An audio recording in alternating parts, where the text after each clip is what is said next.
నమస్తే, బీఆర్కే భక్తి ఛానల్కి స్వాగతం. ఈరోజు మనతో పాటు ప్రముఖ ఆధ్యాత్మికవేత్త, జ్యోతిష పండితులు డాక్టర్ బ్రహ్మశ్రీ గుండపూడి శివసుధీర్ శర్మ గురువు గారు ఉన్నారు. గురువుగారిని అడిగి మనకున్న సందేహాలను నివృత్తి చేసుకుందాం. నమస్కారం గురువుగారు. శ్రీమాత్రే నమః. శ్రీ గురుభ్యో నమః. గురువుగారు, ఈ మధ్యకాలంలో ఎవరు ఏది చేసినా చాలామందికి పితృదోషంతో పెళ్ళిళ్ళు అవ్వట్లేదు, ఉద్యోగం రావట్లేదు, వచ్చినట్టు వచ్చి చేజారిపోతుంది అనడానికి చాలామంది ఎవరిని అడిగినా పితృదోషం దానికి కారణం అని చెప్తున్నారు.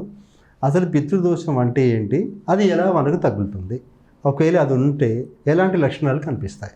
అసలు దోషాలలో పితృదోషం, స్త్రీశాపం, దేవతాశాపం, బ్రహ్మత్యాది పాతకాలు, సర్పవధ దోషాలు, జంతువధ దోషాలు, వృక్షవధ దోషాలు, ఇవన్నీ కూడా దోషాల కిందకే వస్తాయి. మన పూర్వీకులు ఎవరైతే 60 సంవత్సరాల లోపల అర్ధాయుష్య కంటే ముందుగా చనిపోతున్నారో వాళ్ళ ఆత్మఘోషే పితృదోషంగా చెప్పబడుతుంది. మనిషి సంపూర్ణంగా 120 సంవత్సరాలు బ్రతకాలి అని చెప్పి మన జాతకంలో ఉండేటువంటి రవి మహర్దశ నుంచి కేతు మహర్దశ వరకు ఉండేటువంటి 120 సంవత్సరాలు చెప్తుంది. కానీ ఇప్పుడున్న వాతావరణ పరిస్థితులు కానీ తినే వాటిని బట్టి కానీ మనం 120 బ్రతకలేము. 120 నుంచి 100కి వచ్చింది. 100లోంచి 90, 80, 70 రాబోయే తరాల్లో 60, 50కి వచ్చేస్తుంది. ఇప్పుడు 60 వేసుకోండి, వచ్చేస్తుంది. లైఫ్ స్పాన్ అనేది తగ్గిపోతూ వస్తుంది.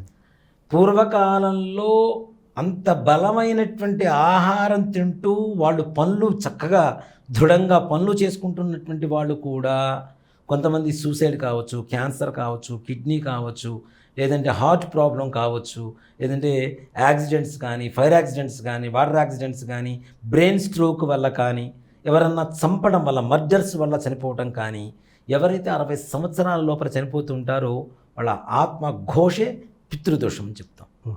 అలాగే దీంట్లో ఇంకో విశేషమైనటువంటి దోషం కూడా స్త్రీ శాపం అనేటువంటిది కూడా చాలా కఠినమైనటువంటి భవిష్యత్తునిస్తూ ఉంటుంది భావితరాల వాళ్ళకి. ముఖ్యంగా ఎందుకు అంటే ఆడవాళ్ళ కంటి నుంచి కన్నీరు పెట్టిస్తే ఆ కన్నీటి చుక్క మహాసముద్రమై ఆ కన్నీటి కారణమైనటువంటి వ్యక్తినే కాదు, వ్యక్తి కుటుంబాన్ని, భావి తరాలని కూడా సునామీలాగా ముంచెత్తి వినాశనం చేసేటువంటి శక్తి ఆడవాళ్ళ కన్నీటి చుక్కకి తప్పనిసరిగా ఉందని చెప్పి వాళ్ళ మనస్సుని బాధ పెట్టడం ద్వారా, అది అత్తమామలు కోడళ్ళు కావచ్చు, భర్త భార్యను కావచ్చు, వదిన ఆడపడుచును కావచ్చు, ఆడపడుచు వదిన కావచ్చు, మరిది వదిన గారిని కావచ్చు, ఎవరైనా సరే ఆ కుటుంబానికి సంబంధించినటువంటి ఆడవాళ్ళని ఎవరైతే బాధ పెడుతున్నారో తద్వారా అంతేకాకుండా ఆడవాళ్ళ చావుకి కారణమవుతున్నారో. పూర్వకాలంలో ఆత్మహత్యలు కోడళ్ళు ఎక్కువ మంది జరిగేవి. హత్యా ప్రయత్నాల వల్ల హత్యలు చేసి చంపినటువంటి అత్తమామలు, భర్తలు ఉన్నటువంటి రోజులు కూడా చాలా ఉన్నాయి పూర్వకాలంలో. ఇప్పుడు అవి కొంచెం తగ్గినాయి, కానీ క్రైమ్ రేట్ కొంచెం కంట్రోల్లోకి వచ్చింది. అంటే జాగ్రత్తలు పెరుగుతున్నాయి, పోలీసులు పట్టుకోవడం కూడా చాలా ఈజీగా ఉంటుంది కాబట్టి వాడికి భయపడి తగ్గుతున్నాయి ముఖ్యంగా. అలాగే అంటే వీటికి కారణమైనటువంటి మరణాలు కారణం అవ్వటం, ఆడవాళ్ళు కూడా బిలో 60 చనిపోయి ఉండటం. అలాగే మన పూర్వీకులు ఇంట్లో ఆడవాళ్ళు ఉండగానే ఇంకొక ఇల్లీగల్ కాంటాక్ట్ కావచ్చు, సెకండ్ మ్యారేజ్ కావచ్చు, పురుషాహంకారం ఎక్కువగా ఉండేది, ఆధిపత్య అహంకారం విపరీతంగా ఉండేది, 100 ఎకరాలు ఉండేవి, నేను చెప్పిందే శాసనం, అయితే ఏంటి అన్నట్టుగా ఆడవాళ్ళని లెక్క చేయకుండా బాధ పెట్టడం, ఇట్లాంటివి కూడా జరుగుతుండేవి. నిజంగా ఆడవాళ్ళు ఏ బాధ అయినా తట్టుకుంటారు, కానీ సవతి పోరు మాత్రం ఎవరూ తట్టుకోలేరు. తన భర్తకి ఇంకొకటితో సంబంధం ఉందన్నా, ఇంకొక పెళ్లి చేసుకున్నారన్నా తట్టుకోలేనటువంటి పరిస్థితి. అది బయట పెట్టడానికి అవకాశం ఉండదు, లోపల మింగేటువంటి బాధ కాదు, తద్వారా మనోవేదన విపరీతంగా అనుభవించి సూసైడ్ చేసుకోవటము, ఏదో ఒక బాధ. ఇప్పుడు ఎంత భర్త అయినా సరే బాధ ఎక్కువైనప్పుడు నువ్వు నాశనం గాను ఆ మాట తిట్టుకుంటే అక్కడ ఆడవాళ్ళు నువ్వు నాశనం కానని తిడుతున్నారంటే నీ వంశం మొత్తానికి తగులుతుందని అర్థం. దాని ద్వారా స్త్రీ శాపాలు. అలాగే దేవతల్ని పూర్వకాలంలో గృహదేవత, కులదేవత, గ్రామదేవత అనేటువంటి 3 దేవతలు ఉండేవాళ్ళు. వీళ్ళని పూజించడం మానేసం. మన ఇంటి దేవుడు ఎవరో కూడా తెలియకుండా చాలా మంది పెరిగే ఉంది పరిస్థితి, చాలామంది ఉన్నారు. అలాగే కులదేవత ఉంటుంది, గ్రామదేవత. మనం ఒక ఊరిని వదిలిపెట్టేసి వచ్చేసాం, ఏదో డెవలప్ అవ్వడం కోసం పట్టణాలకో సిటీలకో వచ్చేసాం. కానీ మన గ్రామాన్ని, మన గ్రామ దేవతను మర్చిపోకూడదు కదా. కనీసం సంవత్సరానికి ఒక్కసారైనా అమ్మవారి దగ్గరకు, ఆ ఊళ్ళో ఉండేటువంటి గ్రామ దేవత ఎవరైతే ఉంటారో వాళ్ళ దగ్గరికి వెళ్ళి కొద్దిగా పసుపు కుంకాలు ఇచ్చేసి పూజ చేసుకొని రావడం అనేటువంటిది ఆనవాయితీ. అవి వదిలిపెట్టేసాం. తద్వారా దేవతాశాపం, మన పూర్వీకులు కట్టించినటువంటి దేవాలయాలు మనం పట్టించుకోకుండా మొత్తం పాడుబడిపోయి దేవాలయాలు మూసివేసి దేవుడికి ధూపదీప నైవేద్యాలు లేకుండా ఏ రకమైనటువంటి ఆలన పాలన లేకుండా ఉండేటువంటి గుళ్ళు ఉన్నాయి చూసారా, అవి పూర్వీకులు కట్టించిన వాటికి మనం కూడా బాధ్యత వహించవలసిందే తప్పనిసరిగా. మన ఇంట్లో పిల్లవాడు పుట్టిన తర్వాత మనం చూడాల్సిందే కదా. అవును సార్. ఇప్పుడు అప్పటి వాళ్ళు పుణ్యం చేస్తే మనం దాన్ని పాపంగా మార్చుకుంటే దాని ప్రభావం తప్పనిసరిగా మనం అనుభవించవలసిందే, మన భవిష్యత్ తరాలు కూడా అనుభవించవలసిందే. సో కాబట్టి ఇలాంటి దేవతా శాపాలు, సర్పవధలు, కొంతమంది పామును కొట్టడం, చంపడం, కొంతమందికి వాళ్ళకి తెలియకుండానే కొన్ని జరిగిపోతుండండి. మొన్న మధ్య ఒక ఆవిడ వచ్చినప్పుడు చెప్పింది ఏంటి అంటే, మాకు ఒక పొలానికి కంచె ఉంటుందండి, కంచె దగ్గర గడ్డి వేశాము, అది ఎవరో ఆకతాయి పిల్లలు నిప్పు పెట్టేశారు, దాంట్లో పాము ఆ ఫిన్సింగ్ దాంట్లో ఇరుక్కుపోయి సరిపోయిందని చెప్పి. అయ్యో, అయినా సర్పదోషం వస్తుంది తప్పనిసరిగా. సర్పవధ అనేటువంటిది చాలా ఇది. అలానే బ్రహ్మహత్యాది పాతకాల్లో బ్రాహ్మణ్ణి తిట్టడం, బ్రాహ్మణ్ణి శపించడం, అలానే బ్రాహ్మణ్ణి హింసించడం, బాధ పెట్టడం, అంతేకాకుండా గోవుల్ని హింసించడం, గోవధ చేయటం, ఇవన్నీ కూడా బ్రహ్మహత్యాది పాతకాల కిందకే వస్తాయి తప్పనిసరిగా. ఇవన్నీ ఉండడం వల్ల మన ఇంట్లో ఎలాంటి వాతావరణం ఉంటుంది అనేటువంటి విషయానికి వస్తే, ముఖ్యంగా కావలసిన వయసులో పెళ్లి కాకపోవటం. ఈ మధ్యకాలంలో పిల్లలు పెళ్ళిళ్ళు చేసుకోము అని చెప్పి రివర్స్ తిరగటం. అవునా? పెళ్ళి అవ్వక ముక్కి మూలికి 36 సంవత్సరాలు 30 సంవత్సరాలకి పెళ్ళి అవుతుంది, సంతానం కలగడం అనేటువంటిది అసాధ్యం. ఒకవేళ అదృష్టవశాత్తు భగవంతుడి అనుగ్రహంతో అంతో కొంత సంతానం కలిగిన వాళ్ళు ఆటిజం అనేటువంటి సమస్యతో ఇప్పుడు ఎక్కువ మంది బాధపడుతూ ఉన్నారు. ఒకప్పుడు లేదు, మానసికమైనటువంటి ఎదుగుదల లేకుండా పిల్లలు, ఇంకా భవిష్యత్ తరమే ఉంది.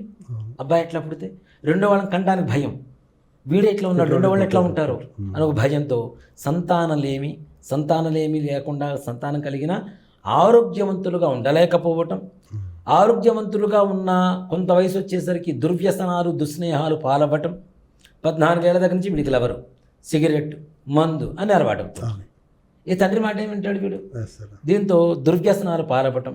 ఇవన్నీ కూడా కాదు, చదువుకున్నాడు అనుకుందాం, చదువుకొని ములిగి పాస్ అయ్యేసరికి వాడికి ఉద్యోగం సరిగా రాకపోవటం, వచ్చిన ఉద్యోగంలో ప్రమోషన్స్ లేకపోవటం, వ్యాపారాలు చేసేటువంటి వాళ్ళు కూడా ఉంటారు, చుట్టుపక్కల ఉండేటువంటి వ్యాపారస్తులందరూ మంచిగా ఉంటారు, వీడొక్కడ మొత్తం దివాలా తీస్తూ ఉంటాడు. అదే కష్టపడుతుంటాడు వీడు కూడా, వాళ్ళకంటే ఇంకా ఎక్కువ కష్టపడతాడు, నాది లాస్ట్లో ఉంది కాస్త వృద్ధి చేసుకుందామని. కానీ వీళ్ళు మాత్రం ఇదే పరిస్థితిలో ఉంటారు. అలాగే పిల్లలు చెప్పిన మాట వినకపోవటం, మూర్ఖత్వం, మొండితనం, శాడిజం. ముఖ్యంగా ఇప్పుడు హైపర్ యాక్టివ్ పిల్లలు ఎక్కువైపోయారు. కొంతమంది తల్లిదండ్రులు పిల్లల ముందు చేతులు కట్టుకొని నిలబడాల్సినటువంటి పరిస్థితులు తప్పనిసరిగా వచ్చినాయి ఆల్రెడీ కొంతమంది దగ్గర. వాడిని ఏమైనా చిన్న మాట అంటే వాడు గట్టిగా అరుస్తాడు, కాలనీ మొత్తం వినపడేట్టుగా. ఎక్కడ పరుగు పోతుందో అని చెప్పి నోరు మూసుకొని చేతులు కట్టుకొని ఒరే అరవద్దురా అని చెప్పి వాడికి దండం పెట్టి బ్రతిమలు ఆడుకుంటున్నటువంటి పరిస్థితులు పిల్లలు అంతర హైపర్ యాక్టివ్గా తయారవుతారు. దీంతో పాటు వివాహం జరిగిన తర్వాత వైవాహిక బంధం కరెక్ట్గా లేకపోవటం, ఒక పెళ్ళి డివోర్స్, రెండో పెళ్ళి డివోర్స్, మూడో పెళ్ళి డివోర్స్, ఇలా పెళ్ళిళ్ళు చేసుకుంటూ పోతే ఎన్ని పెళ్ళిళ్ళని? వికళత్ర యోగం, త్రికళత్ర యోగం అవుతుంది, చతుర్కళత్ర యోగం అవుతుంది, పంచమకళత్ర యోగం అవుతుంది. చివరికి 4-5 పెళ్ళిళ్ళు ఒక మనిషికి జరిగేటువంటి పరిస్థితులు అవుతుంది. దీంట్లో ఏంటంటే స్టేబుల్గా ఎమోషన్స్ ఉండలేకపోవటం. ఒక మనిషిని ఒక ఎమోషన్తో కంపారిజన్ చేస్తాం మనం, కోపిష్టివాడా, నవ్వుతున్నాడా, ఏడుస్తుంటాడా, ఎలా ఉంటాడని ఒక ఎమోషన్తో కంపారిజన్ చేస్తాం. వీళ్ళని ఎవరిని చేయలేం. ఎప్పుడు నవ్వుతారో తెలియదు, ఎప్పుడు కోపడతారో తెలియదు, ఎప్పుడు ప్రేమిస్తారో తెలియదు, ఎప్పుడు బాధపడతారో తెలియదు, ఎప్పుడు జాలి పడతారో తెలియదు, ఎవరు గుర్తుపట్టుకుంటారు, ఏ ఎమోషన్తో ఉంటారో తెలియదు. సెన్సిటివిటీ. ఎల్కేజీలో ఒక మార్కు తగ్గిపోతేనే తల్లిదండ్రులు ఏడుస్తూ ఉంటే వాడేం నేర్చుకుంటాడు? రేపటి రోజున 10th క్లాస్ ఒక మార్కు తగ్గితే సూసైడ్ చేసుకుంటాడు, లేదా ఇంట్లోంచి వెళ్ళిపోవడం కదా. ఇంత సెన్సిటివిటీని మనం కూడా నింపుతున్నాం. ఇది గ్రహస్థితి కూడా ముఖ్యంగా కారణం అవుతుంది. ఓకే, ఇప్పుడు మీరు చెప్పిన సమస్యలన్నీ కూడా మనకు లక్షణంలా కనిపిస్తే మనకి పితృదోషం, స్త్రీ శాపం తప్పనిసరిగా ఉన్నట్టే లెక్క. మరి దీనికి పరిహారం ఏం చేసుకోవాలి? ముఖ్యంగా ఈ పితృదోషం, స్త్రీ శాపం, బ్రహ్మత్యాది పాతకాలు, దేవతాశాపాలు, ఇట్లాంటి వాటన్నిటికీ ఒక్కటే నివారణ ఉంటుందండి. అదే గోకర్ణలో జరిగేటువంటి మోక్షనారాయణ బలి. అంతకుమించి వేరే మార్గం అనేటువంటిది లేదు. ఇది చాలామంది చాలా చోట్ల అక్కడ చేస్తున్నాం, ఇక్కడ చేస్తున్నాం, ఇక్కడ కూడా చేసుకోవచ్చు, ఇక్కడ కూడా చేసుకోవచ్చు అని చెప్తున్నారు. కానీ అది స్వలాభాల కోసం కానీ అసలైనటువంటి శాస్త్ర ప్రకారం అయితే సమ్మతి అయితే కాదు. కేవలం గోకర్ణంలో శివుడి ఆత్మలింగం ఉంటుంది కాబట్టి ఆత్మఘోష ద్వారా వచ్చేటువంటి పితృదోష స్త్రీశాప దోష నివారణలు అక్కడ జరిగేటువంటి మోక్షనారాయణ బలి వల్ల మాత్రమే జరుగుతుంది.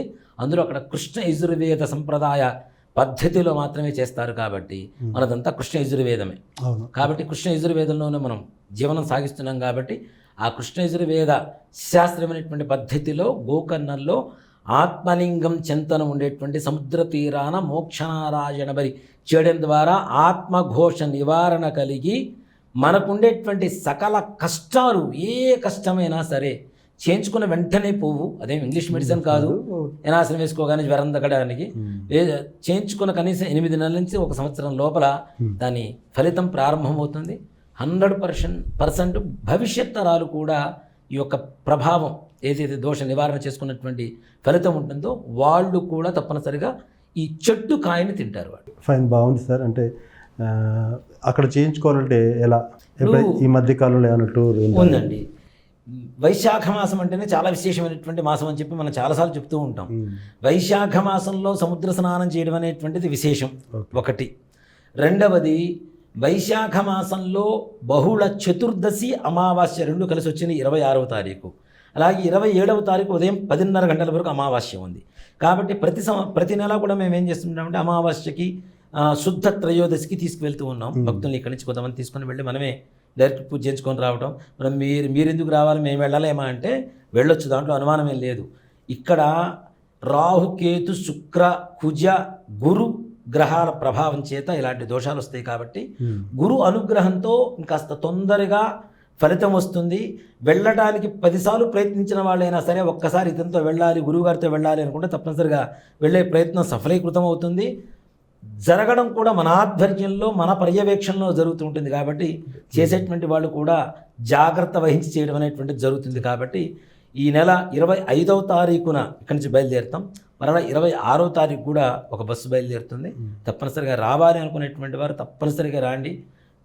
నా ఆధ్వర్యంలో ఎక్కువ మందిని తీసుకెళ్లకుండా కేవలం 26వ తారీఖు 50 మంది, 27వ తారీఖు 50 మందిని మాత్రమే అనుకున్నాం. మేము ఒక పరిమిత సంఖ్య ప్రకారం అనుకున్నాం. ఎక్కువ మందిని తీసుకెళ్తే ఇబ్బందులు పాలవ్వాలి, వాళ్ళని ఇబ్బందులు పెట్టాలి. అలా కాకుండా ఈ నెల నుంచి చేసేటువంటి యాత్రలో ఇంకొక ప్రత్యేకత కూడా చేస్తున్నాము. ఇక్కడి నుంచి వెళ్ళేటప్పుడు ఫుడ్ మనది కాదు, అక్కడి నుంచి వచ్చేటప్పుడు ఫుడ్ మనది కాదు. అక్కడ వెళ్ళిన తర్వాత రూము, కాఫీ, టిఫిన్, భోజనం, పూజ ఇదంతా మనం ఇస్తున్నాం. కానీ వెళ్ళేటప్పుడు వెజ్ హోటల్స్ ఎక్కడ కనపట్టాలా అని నాన్ వెజ్ హోటల్స్ నిజంగానే చేసుకునేటువంటి వాళ్ళకు కూడా పరమ పవిత్రమైనటువంటి గోకర్ణంలో పూజకి వెళ్తున్నాము, నాన్ వెజ్ హోటల్లో తినాలంటే ఇబ్బంది కలుగుతుంది అని చెప్పి చెప్తున్నారు. కాబట్టి వెళ్ళేటప్పుడు వచ్చేటప్పుడు కూడా ఆహారం మనమే ఇస్తున్నాం. ఈసారితో ముందుగానే ప్రిపేర్ చేసుకొని తీసుకుని వెళ్తున్నాం. ప్రతి ఒక్కరికి కూడాను చక్కగా ఆహారం కూడా సాత్విక ఆహారం మనం బ్రాహ్మణులతో వండించేటువంటి మడితో వండిస్తాం కాబట్టి చక్కగా ఆహారాన్ని ఇక్కడి నుంచి వెళ్ళేటప్పుడు చేయించుకొని తీసుకెళ్తున్నాం. అక్కడ చేయించి అక్కడి నుంచి బయలుదేరేటప్పుడు బస్సులో మనతో పాటు వస్తే ఒక చోట బస్సు ఆపుకుంటారు, చక్కగా తింటారు. ఎక్కడా కూడా నియమం తప్పకుండా ఉండేందుకు చేస్తున్నటువంటి ప్రయత్నం. మంచి సంకల్పం, బాగుంది సార్. సరే, అంటే గోకర్ణంలో చేస్తే పితృదోషం కానీ స్త్రీ శాపం కానీ ఎలాంటి దోషాలు ఉన్నా పోయి ఫలితం తప్పకుండా లభిస్తుంది అంటారు. ఈ మధ్యకాలంలో కొంతమంది పితృదోషం అనేదాన్ని మేమే కనుక్కున్నాం, 15 సంవత్సరాల నుంచి మేమే చేస్తున్నాం అని చెప్పి కొందరు ప్రగల్భాలు పలుకుంటూ కొంతమంది చెప్తున్నారు. మేము మీతోనే ఎందుకు రావాలి చెప్తాం, దానికి కూడా కారణం చెప్తాను. మీరు చూసుకున్నట్లయితే మన తెలుగు ఛానల్స్లో పితృదోష నివారణ, స్త్రీ శాప నివారణ అనేటువంటి మొట్టమొదటి వీడియో నేను చేసిన వీడియోనే ఉంది. అవునా? నేను అంతవరకు ఎందుకు చేయలేదు అంటే నేను యూట్యూబ్ దీంట్లోకి వచ్చిందే 2022వ సంవత్సరం. వచ్చిన కొన్ని రోజుల్లోనే ఇది అందరికీ ఉపయోగపడేటువంటి ఒక మంచి పరిహారం విధానం కాబట్టి అందరికీ తెలియజేయాలి అనేటువంటి విధానంతో నేను ముందుకు తీసుకొచ్చాను.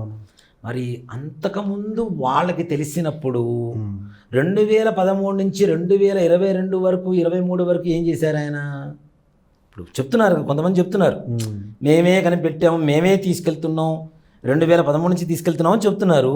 2013 నుంచి 2022 వరకు ఎవరి స్వలాభం కోసం దాన్ని సీక్రెట్గా దాచిపెట్టారు బయటికి తీసుకురాకుండా? అవునా? నేను వచ్చాను యూట్యూబ్ దాంట్లోకి ఎంటర్ అయిన వెంటనే చేసిన ఫస్ట్ 4-5 వీడియోలో ఇదే చేశాను నేను. దీన్ని కాపీ రైట్స్ అంటారు చూడండి, అది ఉంటే బాగుండేది నాకు.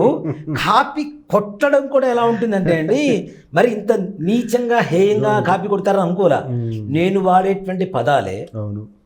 దాంతోపాటు నేను మొట్టమొదటి వీడియోలో 6.5 సంవత్సరాలు రీసెర్చ్ చేసిన తర్వాత డాక్టరేట్ తీసుకున్న తర్వాత ఈ వీడియోని మీ ముందుకు తీసుకొస్తున్నానని చెప్పి నేను మొట్టమొదటిగా చెప్పాను. నేను 6.5 సంవత్సరాల రీసెర్చ్ అనే పదం కూడా నువ్వు కాపీ కొడితే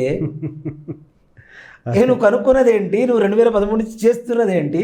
నువ్వు చేస్తున్న దానికి అర్థం ఏమిటి? అవునా? ఇక్కడ ఒకటి చెప్తానండి, నేను కొన్ని ప్రతి వీడియోలో కూడా కొన్ని నక్షత్రాలు చెప్తూ ఉంటాను. అది వీడియో చూసేటప్పుడు పూర్తిగా అవగాహన చేసుకొని ఎదుటి వాళ్ళ గురించి మాట్లాడాలి మనం. అవునా? 19 నక్షత్రాల గురించి ఒక ఆయన చెప్తూ ఉంటారు. ఆయన చెప్పిన మాటలు నమ్మొద్దు, ఆయనతో వెళ్ళొద్దు, మోసపోకండి అని చెప్పుకొచ్చారు. నేను చెప్పిన కంటెంట్ నువ్వు అన్నీ కాపీ కొట్టావు, కానీ అది ఎందుకు పూర్తిగా వింటలేదు నువ్వు కదా? నాకు అదే ఆశ్చర్యం. కుక్కలకు వస్తాయి, నక్కలకు వస్తాయి అని చెప్తున్నాడు అని చెప్పారు. రుణానుబంధ రూపేణ పశుపత్ని సుతాలైనటువంటి శ్లోకం ఉంది. పూర్వజన్మలో ఎంతైతే రుణం ఉంటుందో ఆ బంధం తీర్చుకోవడానికి ఈ జీవితంలో పశువుల రూపంలో, భార్య రూపంలో, పిల్లల రూపంలో మన జీవితంలోకి వస్తారు. వాళ్ళు రుణం తీరగానే వెళ్ళిపోతారు అని చెప్పి శ్లోకానికి పరమార్థం. ఆ విషయం పురోహితులకే కాదండి, మామూలు జనాలకు కూడా తెలుసు. పండితులు అక్కర్లా, పామరుడికి కూడా అర్థమయ్యేటువంటి ఒక మాట అది. అవునా? దానికి ఏదో ఒక కౌంటర్ వేస్తూ మాట్లాడారు. మరి ఈ శ్లోకం చదువుకొని ఉంటే నీకు అర్థమవుతుంది. అలాగే నేను చెప్పినటువంటి అశ్విని ఆరుద్ర మఖ స్వాతి మూల శతభిష రోహిణి హస్త శ్రవణం మృగశిర చిత్త ధనిష్ట పునర్వసు విశాఖ పూర్వభాద్ర పుష్యమి అనురాధ ఉత్తరాభాద్ర ఆశ్లేష, ఈ 19 నక్షత్రాలు చెప్పాను. ఈ 19 నక్షత్రాలు మీ ఇంట్లో ఏ ఒక్కరికి ఉన్నా మీ ఇంట్లో పితృదోషమో స్త్రీ శాపమో ఉన్నట్టుగా ఇండికేట్ చేస్తుంది, గమనించండి అని చెప్పాను నేను. దాంతోపాటు ఒక గూటి పక్షులంతా ఒక చోట కొడుకుంటూ ఉంటాయి చెప్తూ ఉంటాను. నేనేం చెప్తానంటే, భార్యకుంటే భర్తకుంటుంది, భర్తకుంటే భార్యకుంటుంది, తప్పనిసరిగా ఉండి తీరవలసిందే. వాళ్ళు ఇద్దరికి ఉంటేనే భార్యాభర్తలు అవుతారు, వీళ్ళిద్దరికి ఉంటే పిల్లలకు వస్తాయి కదా ఆటోమేటిక్గా. అట్లాగే నేను చెప్పేది ఏంటంటే, నా వీడియో చూసే ప్రతి ఒక్కరికి కూడా ఈ దోషం ఉన్నట్టే అని చెప్తాను. తప్పనిసరి 100% చెప్తా. ఎవరేమనుకున్నా నాకేం సంబంధం లేదు. అంటే త్వరలో ఆ దోషం పోయే ముందు ఈ వీడియో చూస్తారు. కర్మ విముక్తి జరగబోయేటువంటి సంకల్పం పరమేశ్వరుడు చేసినప్పుడు వీడియో కంటపడుతుంది. అంతవరకు తెలియనటువంటి విషయాన్ని తెలుసుకొని ఈ పూజ ద్వారా దోష నివారణ చేసుకొని వాళ్ళ కుటుంబాన్ని, వాళ్ళ భవిష్యత్తుని బంగారమయం చేసుకోవడానికి పరమేశ్వరుడు సంకల్పిస్తే వద్దని చెప్పడానికి మనం ఎవరు, మీరెవరు, నేనెవరు? అవునా? సో కాబట్టి ఈ వీడియో చూసే ప్రతి ఒక్కరు కూడా చెప్తున్నాను, అదే చెప్తాను ఎప్పుడు కూడాను. తప్పనిసరిగా పితృదోషం ఉన్న వాళ్ళకి సంబంధం తప్పనిసరిగా దగ్గర అవుతూ ఉంటారు, పరిచయస్తులు అవుతూ ఉంటారు. తప్పనిసరిగా నా గురించి నేను చేస్తున్నటువంటి వీడియోల గురించి మాట్లాడేటువంటి వ్యక్తులకు కూడా పితృదోషాలు ఉంటాయి, అనుమానం ఏం లేదు దాంట్లో. కాబట్టే వాళ్ళ కన్ను నా మీద పడింది, లేకపోతే లేదు. వాళ్ళు నా గురించి స్మరిస్తున్నారు, నా స్మరణే చేస్తున్నారు నిత్యం అంటే వాళ్ళకి ఆ విధంగా కూడా మంచిదండి. అంతే, శివసుధీరి కాబట్టి శివుడే నా చెంతకు చేరుస్తున్నట్టున్నాడు వాళ్ళను కూడా. కాబట్టి దాంట్లో ఏమాత్రం కూడా సందేహం లేదు. తప్పనిసరిగా రాండి, చేయించుకోండి, ఏమాత్రం కూడా సందేహం లేదు. సుశాస్త్రీయంగా ఎవరికి వాళ్ళని ఇప్పుడు ఒక మాట చెప్తానండి. నా షాపులో అమ్మే వజ్రం అయితే నేను బాగుందని చెప్తా, పక్క వాళ్ళ షాపులో అమ్మే వజ్రం అయితే వాడు బాగుందని చెప్తారు. ఇది షాపులు కాదు, వ్యాపారాలు కాదు. ఓ మాట చెప్పాలంటే వ్యాపార దృక్పథంతో చేసేటువంటిది కాదు. నిజంగానే మీకేం మిగలకుండా చేస్తారా? కొంతమంది క్యాలిక్యులేట్ చేస్తుంటారు, మీరు ఇంత తీసుకుంటున్నారు, ఇంతమంది మీద ఇంత తీసుకుంటున్నారంటే బస్సు ఛార్జ్ ఎవరు ఇస్తారు, భోజనం ఎవరు పెడతారు, కాఫీ ఎవరు ఇస్తారు, టీ ఎవరు ఇస్తారు, అక్కడ రూమ్ ఎవరు ఇస్తారు, పూజ ఎవరు ఎందుకు చేస్తారు, పూజ సామాగ్రి ఎందుకు చేస్తారు?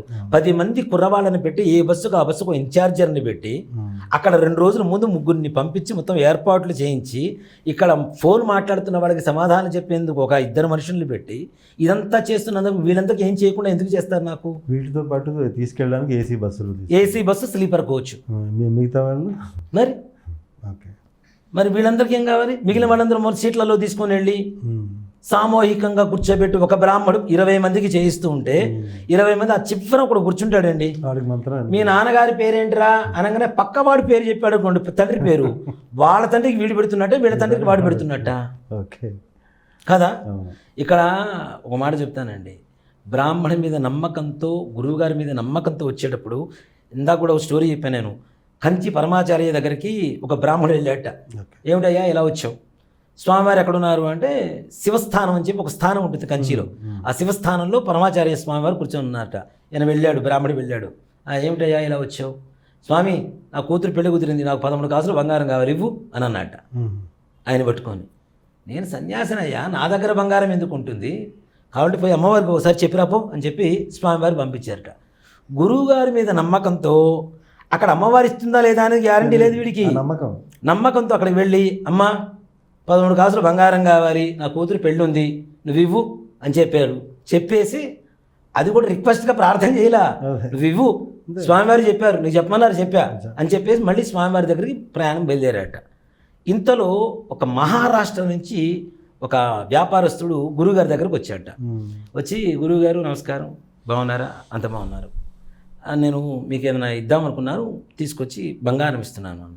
నేను సన్యాసిని, నేనేం చేసుకుంటానయా బంగారం అన్నారు. అంటే అదేంటి, మీరు ఎట్లయినా మీ ఇష్టం గురువుగారు, మీకు ఇస్తున్నా, మీరు ఎలా వాడినా పర్లేదు అని అన్నట్టు. సరే అక్కడ పెట్టానట్టు ప్లేట్లో పెట్టేశారు.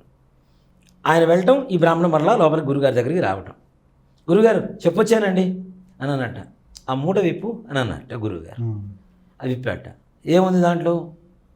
బంగారం ఉంది. నీకు ఎంత కావాలి? 13 కాసులు. దాంట్లో ఎంత ఉంది? 13 కాసులు. తీసుకొని పో అన్నట్ట.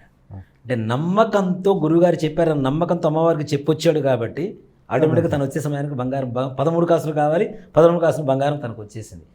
అది సర్దుకోవాలి, తప్పదు. ఇప్పుడు మనం వెళ్తుంది కర్మ వదిలించుకోవడానికి, మళ్ళీ కర్మను తగిలించుకొని కర్మ విముక్తి కోసం వెళ్తున్నప్పుడు చిన్న చిన్న ఏదన్నా సాధ్యమైనంత వరకు ఎవరికి ఏ రకమైనటువంటి అసౌకర్యం అనేటువంటిది కలగడానికి నేను ఒప్పుకోను కూడా. కానీ చిన్న చిన్నవి ఏమన్నా జరిగితే ఒకవేళ అలాంటివి కూడా నా దృష్టికి తీసుకురండి. తప్పనిసరిగా నెక్స్ట్ టైం దాంట్లో ఏదైనా సవరణ చేసుకోవాలంటే సవరించుకోవడానికి, ఇప్పుడు మనకి ఎదుటి వాళ్ళు సలహా ఇవ్వడంలో తప్పులేదు కదండి. జరిగిన వాటిల్లో ఇలా సర్దుకోవాలి గురుగారు, ఇలా చేసుకోవాలి గురుగారు అంటే సంతృప్తి, చక్కగా చేసుకుంటాం, దానిదే ఉంది. అవునా? నేనేం టూరిస్ట్ నడిపే ఇది కాదు, ట్రావెల్స్ కాదు నాది.